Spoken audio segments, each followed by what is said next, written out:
मुल्क में सबसे बड़ा कोई मसला है तो वो बेरोजगारी का है। आज काम नहीं मिल रहा है। आज पीएचडी करके इंजीनियरिंग करके लेबर का काम लोग ढूंढ रहे हैं और लेबर का काम अब नहीं रहा है। पहले गांव में बीआरओ का काम मिलता था, पीएचई का काम मिलता था, पीडब्ल्यूडी का काम मिलता था। अब वो काम सब मशीनों ने संभाल लिया है। अब लेबर का काम नहीं रहा है। लेबर का काम बचा था तो वो इस स्कीम में बचा था जिसका नाम मनरेगा था, और इस स्कीम को बंद करके आपने गरीब का रोजगार जो है उसको छीना है, उसको बंद किया है। जहां साथ साथ एक गरीब को अपने काम का पैसा मिल रहा था, वहां बगैर किसी तवालत के, बगैर किसी टेंडर, गाँव में काम भी डेवलपमेंट का हो रहा था। कहीं फुटपाथ बन रही थी, कहीं पार्क बन रही थी, कहीं कुछ और काम हो रहा था। वो सिलसिला भी बंद हो गया। जहां एक मजदूरी बंद हुई वहां वो सिलसिला भी बंद हो गया।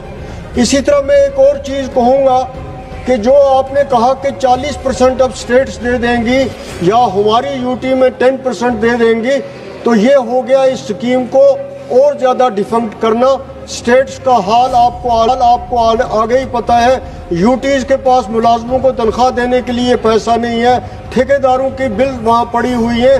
हमारे जम्मू कश्मीर में मंत्री साहब आप जानते हैं कि नरेगा की कितनी मनरेगा की पेमेंट्स बंद है, कितनी लेबर पेमेंट, सर मैं 2 मिनट लूँगा, रोजगार लेबर पेमेंट कितनी बंद है।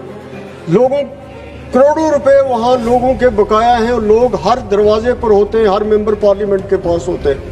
वहाँ हाल वो है, और ऊपर से ये कंफ्यूजन पढ़ के आपको और डिफ़िकल्टीज आने वाली हैं और गरीब के लिए डिफ़िकल्टीज आने वाली है। इसलिए इसको देखने की ज़रूरत है। जहाँ तक आप एक मिनट, जहाँ तक आप ये कह रहे हैं कि हमने 100 से 120 दिन बढ़ाया, वहाँ मुझे बताइए कब 100 दिन का भी मिला।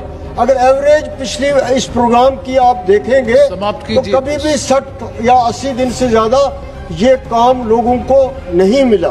धन्यवाद। इसलिए मैं ये कहता हूँ कि आप मेहरबानी करके, ये गरीबों के लिए प्रोग्राम था, बेरोजगारों के लिए प्रोग्राम था, जिनके लिए कोई और रोजगार का सहारा नहीं था, लेबर का काम नहीं था, उनकी सारी उम्मीदें इस स्कीम के साथ वाबस्ता थी।